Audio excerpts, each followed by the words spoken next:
very pleased to have been asked by Ron to be his chaplain this year.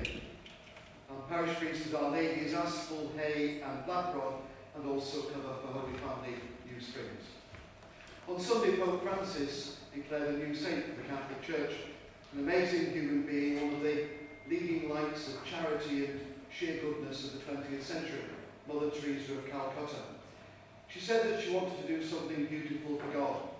And she said to those who, as Christians and others who believe in an afterlife, at the end of our lives will not be asked so much what we did, but did we do what we did in our lives with love and with passion?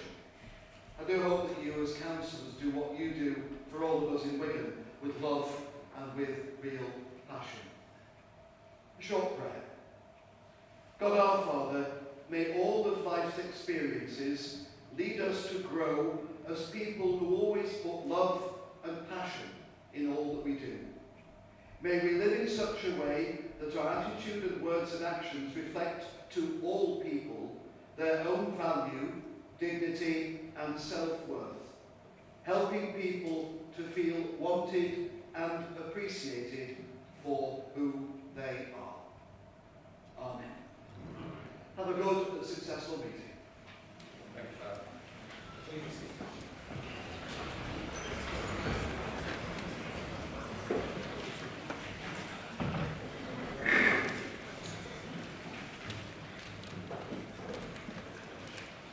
The rules of conduct for the meeting are circulated in advance of this meeting.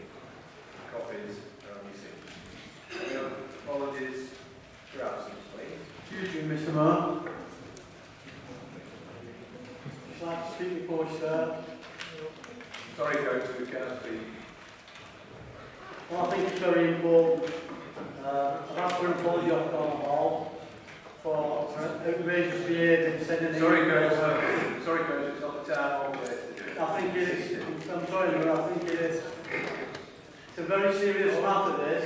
Sorry, boss, if you need to be seen. This council always stands up and says he wants an apology off me when God Hall is sending out malicious emails to all council employees and false neighbours. Any further? Thank you. I'll second that. Thank you, no. Just to be clear, I'm not sure if people were able to hear the Mayor. We've just moved that Councillor Brilliant be not heard any further. That was seconded. Would you like to put that to the vote, Mr. Mayor? Going to show of hands on that, please. That's carried, thank you. Okay, apologies for this evening's meeting from Councillor Davis, Councillor Green-Smith, Councillor Hilton, Councillor Hodgkinson, Councillor Kenny, Councillor Stephen Murphy, Councillor Clee and Councillor Winston will be arriving late. So I make further apologies for this evening's meeting.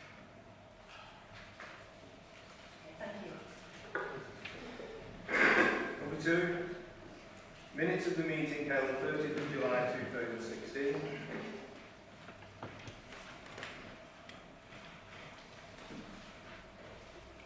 Can we move that, please? Second. Thank you. Seconded. Second, Mr. Mayor. Can I put the minutes to the vote? Show of hands, please. Thank you.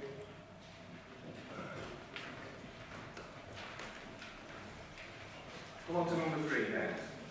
The Mayor's announcements. A.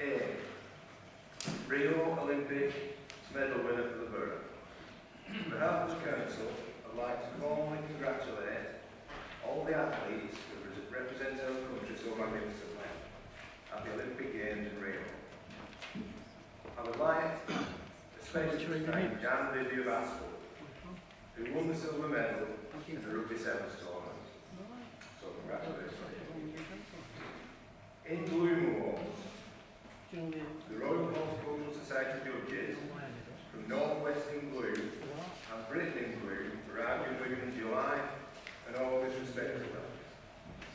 This marked the borough's 10th entry in the North West competition and the first for the national competition. They visited Showpiece Gardens and all spaces across the borough. The judges will mark Wigan on the following 3 criteria: the quality of floral displays, the amount of community involvement in the borough, and the environmental responsibility and cleanliness. of national entries will be declared in October, so green fingers crossed. Personal point on this, it was nice to see our chief executive and my wife, and her ex-Janet, they decided to dress in exactly the same clothes. Now, whether that's going to sway the judges or not, but I would like to pay tribute to our hard-working staff and to the hundreds of volunteers who work so hard to make our borough so beautiful. I will announce official results of the council meeting on the 2nd of November 2016. Events at the weekend. As a rugby fan, it gives me great pleasure to go along with the unveiling of the Billy Boston statue. I took part in this unveiling of the Boston statue in Police Square. The statue has been erected to commemorate the great achievements that Billy has made in rugby league, and it was a very proud moment for the Boston family. The statue states that there was a chant that used to echo around Central Park. Now, I'm a little bit too young to remember this, but I think the deputy leader give us that chant, can't you hear it? He's Give It to Billy was shouted every time we wanted to score. I'm sure that everyone in this chamber who was privileged to have seen him play will agree with this statement. There is another slide. Sorry. Mr. Martin, I'm sorry I must disagree with the final comment as a young Leaf fan. It was always a nightmare for me to go and watch Billy Boston play. I'm haunted by the memories of him running in the wing and scoring tries. So it wasn't a pleasure at all. I'm really standing up to say that the amount of work that was done by the committee that organised that statue was tremendous. I mean, obviously, to get the statue done, to get the money, and I just want to refer to the fact that the deputy leader, David, was the chairman of that committee, and a very disparate committee, I think it was David at the time, but he steered them in the right direction, and I think a lot of credit goes to David and for the work of the committee for getting that statue, and I think everybody says it is a brilliant statue, and I think it's Billy's wife, Joan, said that most people expect it to be this bald man on this statue. He said, no, that's the Billy that I fell in love with. So that was Billy Boston when he first came to Wigan in 1952. Thank you, Leader, for Stephen McClellan there. That was the next thing I was going to say. There's another plaque on the other side of the statue. It says, "Cometh the hour, cometh the man," which obviously refers to Billy. But in this case, I was going to say it's the committee members, led by Dave, who did a great job. Thank you. The Wigan 10K run also took place this weekend. I'd like to congratulate all the runners that took part in the Wigan 10K on Sunday the 4th of September. The event was bigger than ever, and more than 3,500 people took part, with many volunteers involved. The race was officially started by 8-year-old Jack Johnson. It was the inspiration behind the charity and race organisers joining Jack. Well done to all those members and officers who took part and managed to complete the course. C. Town Twinning. Visit to Angers. I'd like to advise members that I'll be travelling to Angers tomorrow to represent the borough. I'll report back on my visit to the next meeting. Next, it's with sadness I've got to report about the illness of Honorary Alderman A. Robinson. Howard Robinson has been admitted to Aston Ward for Wigan Infirmary, having suffered a stroke. May I, on behalf of the Council, suggest that best wishes are sent to Honorary Alderman Robinson at this difficult time. Excuse me. I'm sorry for interrupting. Is it Swindler or? Sorry, it's in the vote. Sorry, Council, there's been a vote today. It's in village board. Thank you, Bob. Mr. Mayor, can I just say something about Robinson? Well, Council, leaders spoke next week, yeah. All the leaders spoke before.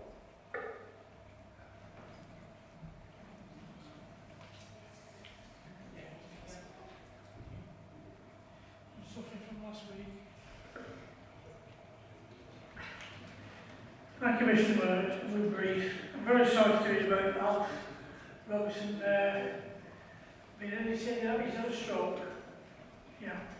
Well, when I first got elected in 2004, I was on the planning committee, and Alf and his sidekick were very supportive and told me what to do, when to up and when to hold it. But apart from that, we're a nice fellow. He was how good off health, and I wish him all the very best in his recovery. Thank you. Thank you, Councillor Flowers. It seems that every time I sit up here, we start talking about tragic events, but this one's no different.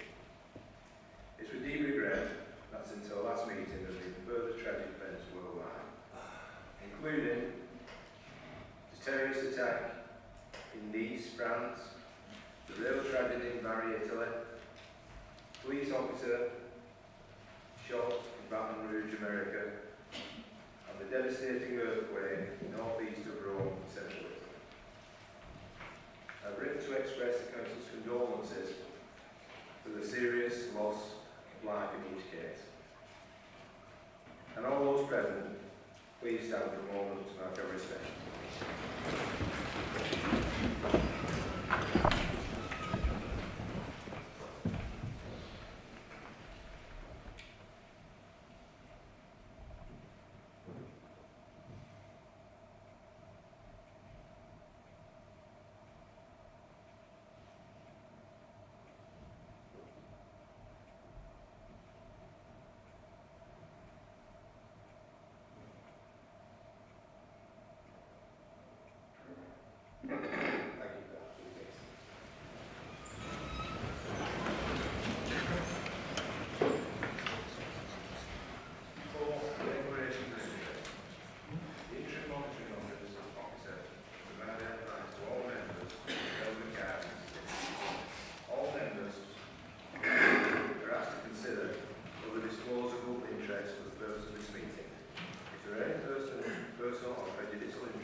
Thank you, Mr. Mayor, for allowing me to speak. I was just going to concentrate on the Wigan plan, but we have had some really good news as well, obviously relating to the portfolio of children and young people. So I do want to get that information out as well. We're all aware that children and young people are the priority for the council. And through the Wigan deal, we continue to build on the fantastic assets that we have within the community. And one such asset is our schools. They're absolutely fantastic, the work that they do, the staff that teach our children. Despite changes in the curriculum and assessment by government, many of our children and young people continue to excel. So I'll just run through the figures that we've recently got. So at Key Stage 2 at the SATS level, children have faced tough new tests as a result of the major changes to the primary curriculum. But that said, we still have 56% of our children that achieved the required standard across reading, writing and maths. And that's compared with 52% nationally. So again, well done to all our children who did their SATs.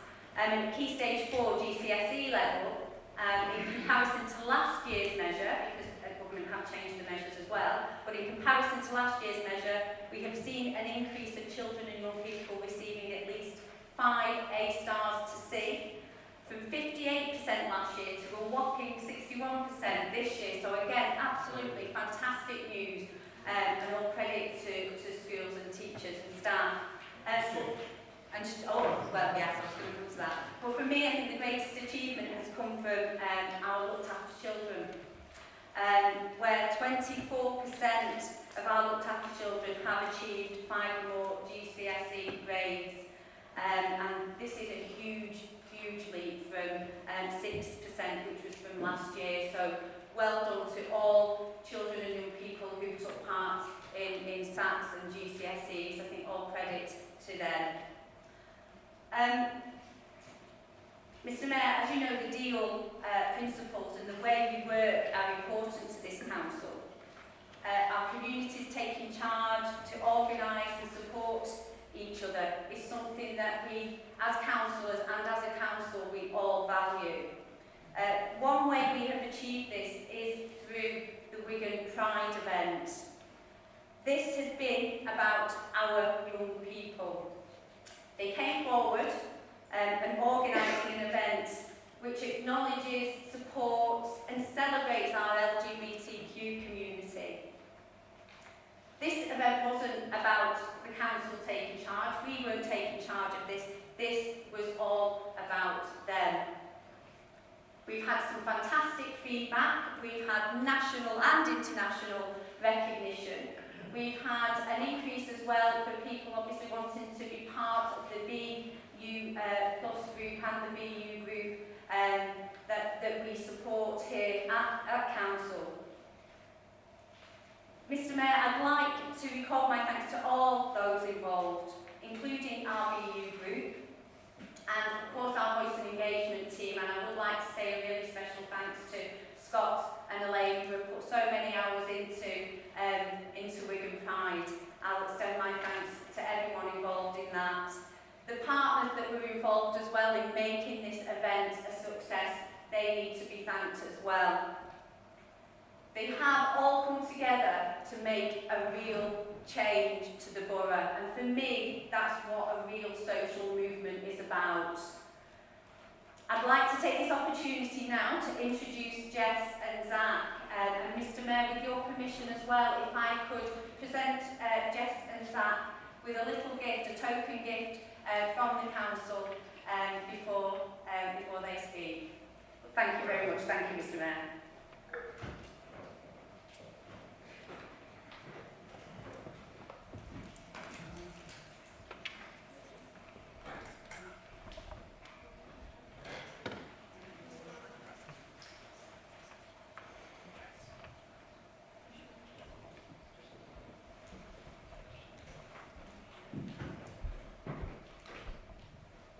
Firstly, I'd like to thank all of you for allowing us to be present here at the full council.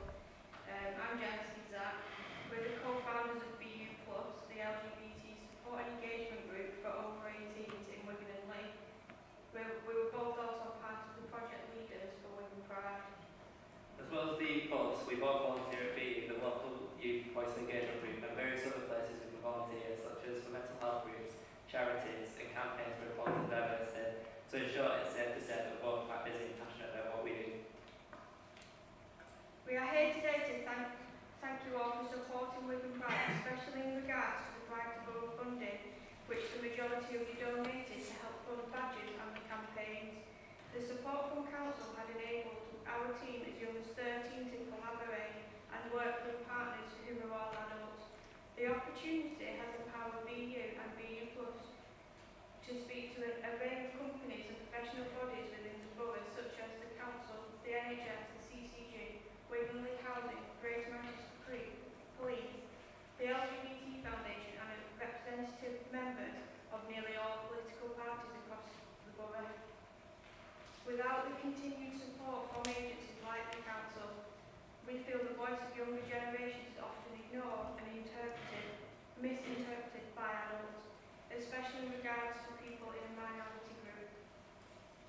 We're incredibly lucky to have such a progressive and proactive council who often openly support the venture of the young to believe in the power. We are sincerely grateful for the support we have had this year and overall the success of the first ever Wigan Pride.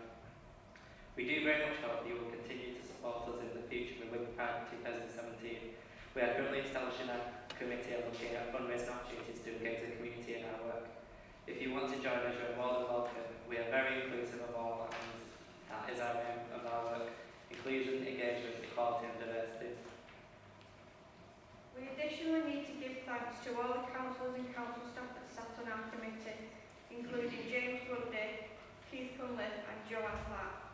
You openly shared your expertise and contacts to help us open the doors required to make this such a huge success. In case you didn't know, we ran a very successful campaign throughout schools and colleges in the borough to design the emblem of Wigan Pride. The winning emblem drawing homage to the Northern Soul of Wigan Casino, which we seem so fitting. We must give a huge and special thank you to Councillor Platt for using her contacts and position on cabinet to push that through schools. We had so many entries purely because of you empowering this. I'd also like to thank John for supporting BU and inviting young people at BU to deliver an LGBT workshop proposals, which we hope to run again, and thank you to the elected members that attended. The LGBT workshop was also delivered to teachers across the borough, from primary school to college teachers, and was a huge success. Education is paramount to making a difference, and we are grateful for the opportunity. In reference to that, a huge well done and thank you to all the LGBT ambassadors at BU who volunteered and delivered the training. We have got quite a lot of people to say thank you to, and so little time, so we're just going to try our best to get through them all. We feel honoured and recognise that we have been given this responsibility for our hard work and passion that we've put into Wigan Pride, but which makes it a difference across the borough. We are profoundly grateful to have received essential funding through the deal for Wigan Pride and BU Plus, which has truly shown that we believe in us and our vision for the future. We can't continue this without a huge thank you to Scott Williams, Elaine Davis and George Hall for the youth voice engagement team at Wigan Council, because without their hard work, support and inspiration, we wouldn't be here today to discuss Wigan Pride or BU Plus. They've supported us in developing and making a difference to the community, truly believing in our vision and give us the opportunity to have our own voice. The team have gone above and beyond all their roles. I'm 21, 22 at the end of the month, so just a reminder, so I spent plenty of birthday presents going on. But joking aside, from being a young person at BU and now in my early adult years, I have become so proud of what I've been a part of. From the support early on leading to the opportunities and achievements, I am there because of BU. I am really am grateful. It was the real inspiration behind BU Plus, hence the name. I reached the age where I'm no longer a young person, but there was nothing for the adult LGBTQ plus community. The BU staff supported me in successfully applying for the deal, an example of one of the many times they have gone above and beyond what their job description entails. They work incredibly hard and are an example and inspiration, and sincerely like to thank you, BU and the deal. We have noticed a huge change and development over the years, and we are proud to be a part of that, and would like to thank you all and everyone who supported us on the journey for the opportunities we've had and for the ongoing and future support that we may receive. The borough's hashtag believe has never been more fitting. Although we're here to address elected members, myself and Jess would also like to have the opportunity to wholeheartedly thank Donna Hall, who not only supported us but generally believed in our vision. It was also amazing to walk alongside Donna, really representing Wigan at Manchester Pride this year, and to hope that everyone will join us in having a local parade next year to celebrate diversity across the borough. We also like to thank Mr Mayor for opening the event on behalf of Wigan Council and in attending the event and enjoying it, which enforces positive attitudes towards the LGBT community. We feel lucky and honoured that Wigan Borough has been so inclusive and supportive of equality and diversity, and disregarding the hateful and ignorance that come with the nature of the job. We are delighted to be a part of the hashtag Believe in All Human campaign. We would just like to finish off and thank you for all listening, and welcome you to all be a part of Wigan Pride 2017. If you need any other details, you can be found at our website www.bupluswigan.com, or just ask Councillor Joe. Thank you. Councillor Joe. Thank you.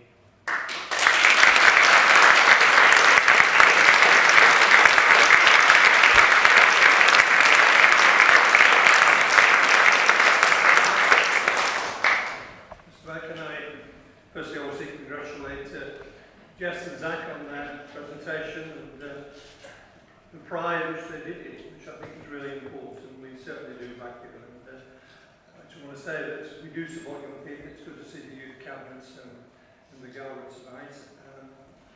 Obviously this event happened because of the huge amount of work that the young people did, but they were right to point out, I think, without the fantastic support you got from Joe Platt, it would have been much more difficult for you to do it. So I'd like to thank Joe for how much she did on this. And also to remind members that 18 months or so ago we gave a star to Serena McKellar, who came to Wigan and he met a group and took a lot of time out to talk to people, again to give them the confidence and support. And I'm sure he's aware of what you've achieved in a short space of time. So well done. We are proud of you.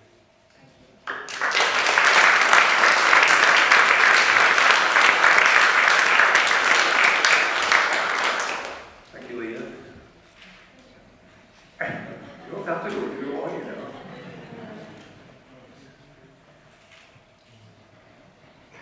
On to item 6. Constitutional issues. Changes to committee places. The council requested to know that at the last meeting the vote should have been taken for the vacant position on the Health and Social Care Scrutiny Committee for either Councillor Kay Hulton or Councillor J.P. Blaine. The place was offered to Councillor Hulton without a vote being taken. Following correspondence with both councillors, Councillor Hulton has withdrawn from the place on this committee to allow Councillor Blaine to take up this position for the remainder of 2016-17. Is this nomination moved? Members, second, Mr. Mayor. Thank you. Do any other members wish to contribute? Councillor Grundy. Thank you, Mr. Mayor. Just for the avoidance of doubt, obviously there are some people who come with conspiracy theories as to why this happened, that, we're resigning to give Labour a place on this committee. I won't explain the circumstances behind this. What had happened was, I won't name the member of staff, it wasn't their fault.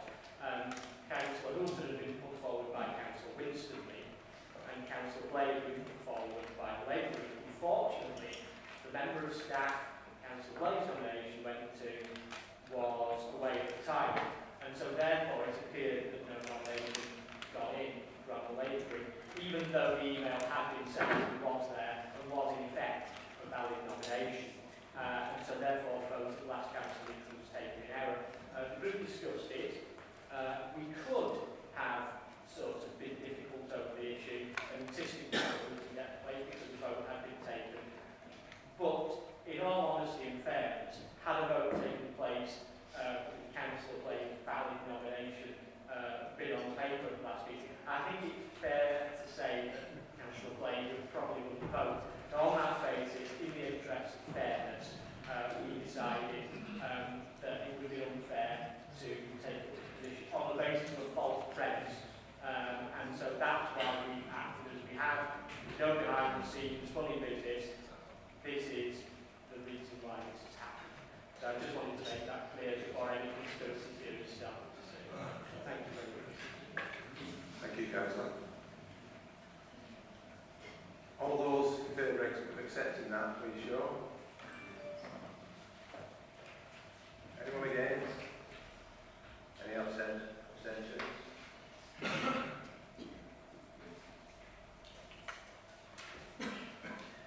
Appointment to outside bodies. The Council has requested to approve the nomination of the Standish United Charity as set out on page 21 of the Council agenda. I call on the leader to move the nomination of Mr. T. Morris. I'd like to move, Mr. Mayor. Second, Mr. Mayor. An alternative nomination has been received for Councillor George Burgess to be appointed to the charity. Is this nomination seconded? Thank you.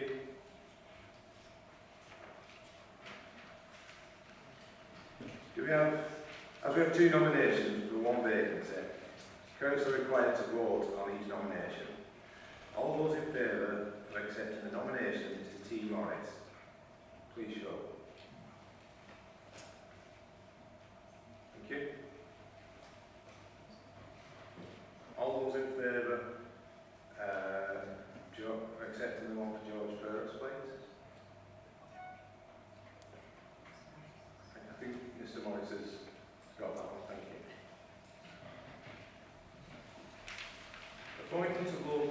School Governor representatives. The Council has requested to approve the nominations for the appointment of school governors, together with nominations for the appointment of existing governors, are set out on page 26 of the Council agenda.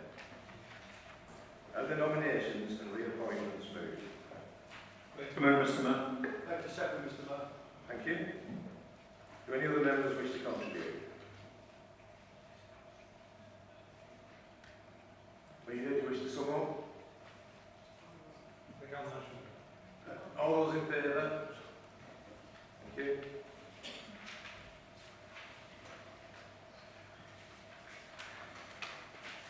Extension of term of office of independent person Mr. K. Roberts. The term of office of independent person Mr. K. Roberts expires on the 10th of September 2016. The Council is requested to agree to an extension to the 11th of January 2017. Is the recommendation moved? To move, Mr. Mayor. Like to second, Mr. Mayor. Thank you. Do any other members wish to contribute? All those in favour of accepting the recommendation, please show. Thank you. Policy framework and budget framework issues, financial monitoring quarter 1. At page 27 we have a report that has been considered by the Cabinet at its meeting held 25th of August, and the Council has requested to agree the recommendations set out on page 28 of the agenda. Are the recommendations moved? To move, Mr. Mayor. Like to second, Mr. Mayor. Do any other members wish to contribute? Leader, do you wish to sum up? All those in favour of that?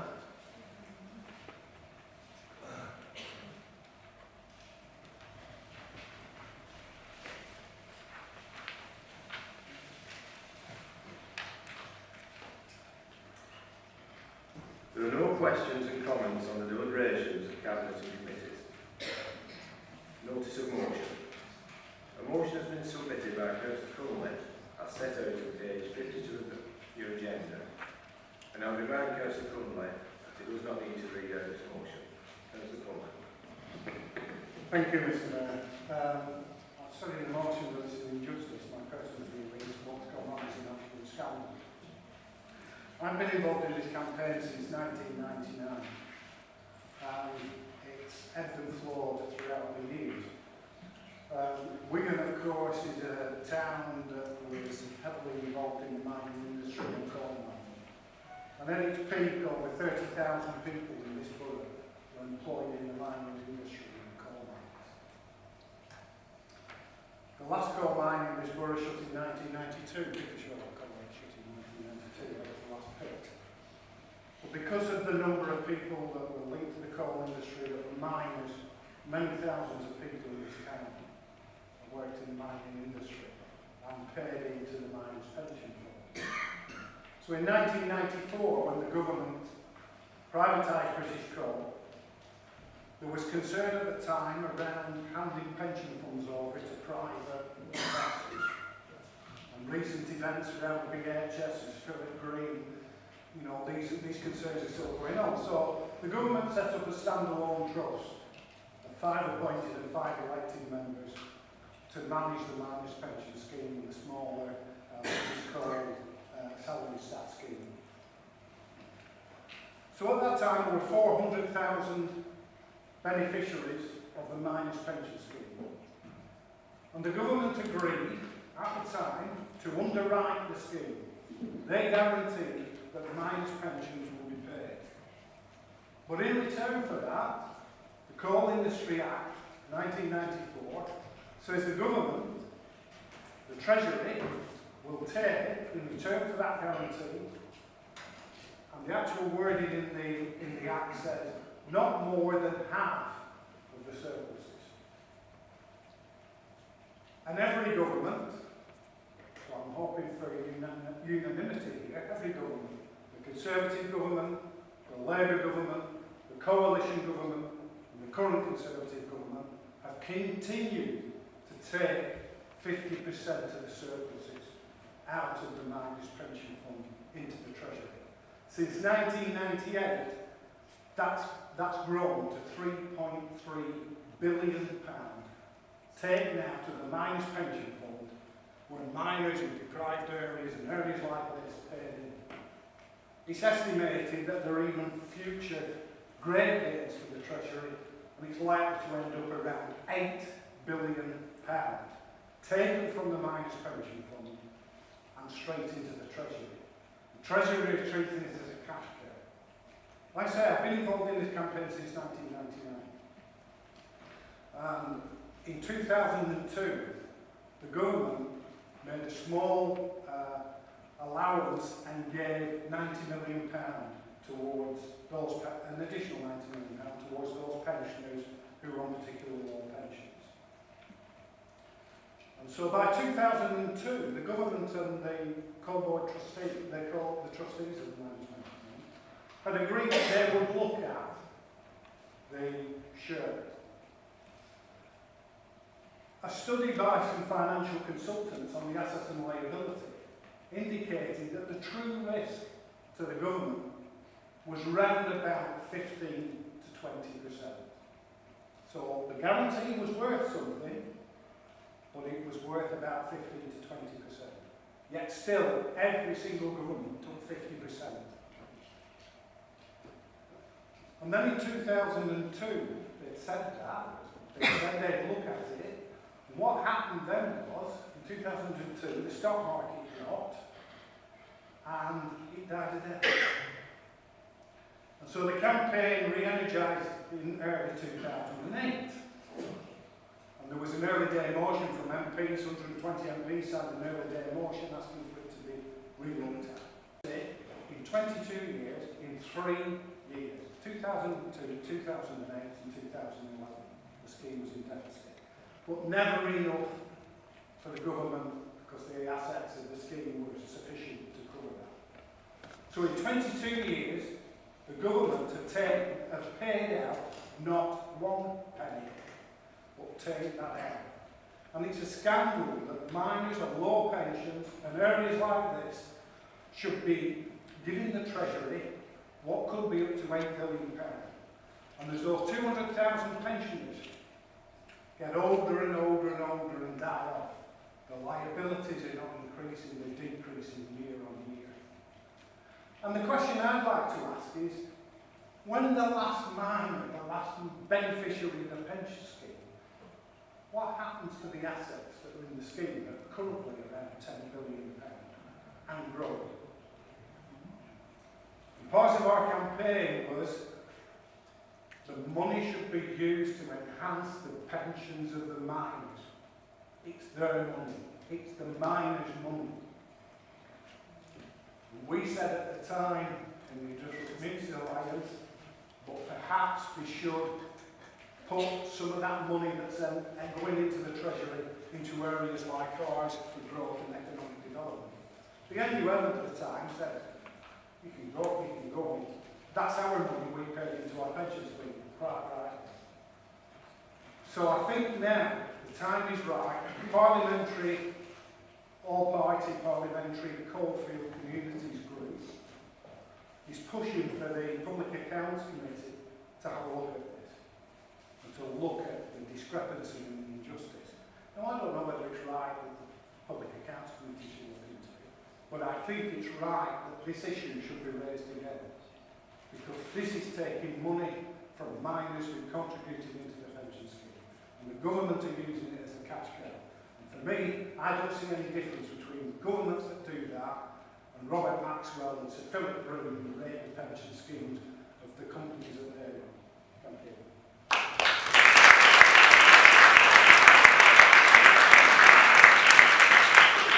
Thank you, Councillor Conley. Is the motion seconded? Seconded, Mr. Mayor. I'll reserve the right to speak if necessary. Do any other members wish to speak on the motion? Councillor Grundy. Thank you, Mr. Mayor. Council recently wanted to speak on this motion as well. He's made it back just in time.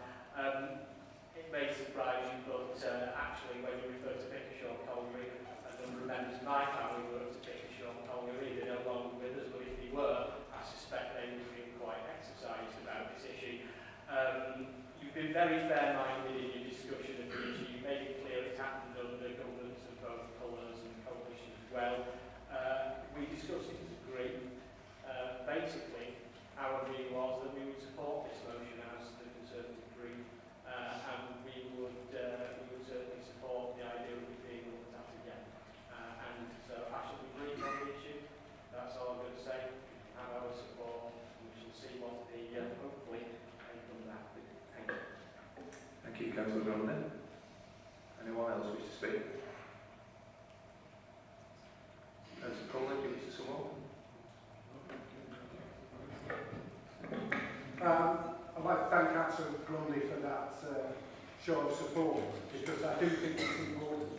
I mean, like I said, I've been involved in this campaign since 1999 and had major disagreements with a number of senior Labour politicians over the issue, and been told, you know, actually the guarantee has enabled the trustees to be more bold and adventurous in their investments.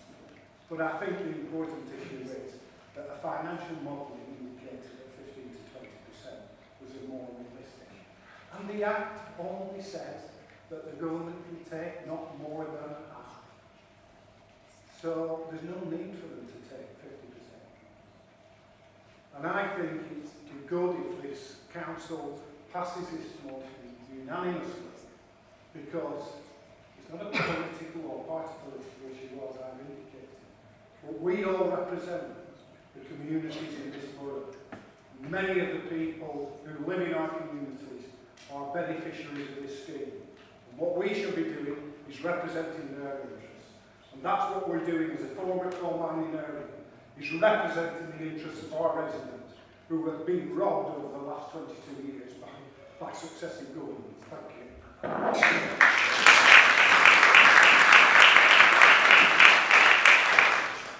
Would you like to speak on this? No, yeah. Can we go to the vote, please, with show of hands for this one? All those in favour?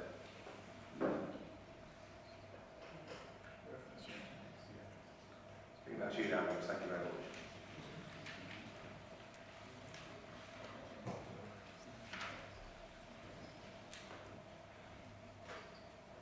Do we speak here on this one? Oh, sorry. Item 10, looks like you're in your voice, you say. Item 10, Annual Standards Report. At page 53, where reports have been considered by the Standards Committee at its meeting on 28th of June and the Cabinet at its meeting on 14th of July. And the Council is requested to accept this report. Members are respectively asked to observe that this is not a place to discuss individual standard cases, but to comment on the overall direction of travel. Is the recommendation moved? Next move, Mr. Mayor. Do any other members wish to contribute? Wait, seconded, please. Now, one minute you won't listen to me, guys. Okay. I'm more than happy to second it, Mr. Mayor. Thank you. Do any other members wish to contribute?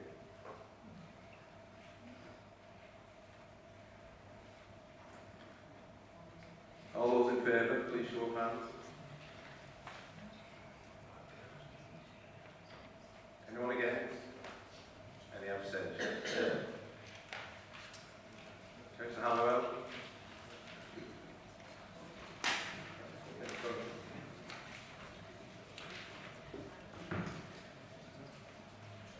Thank you for your attendance here tonight. That concludes the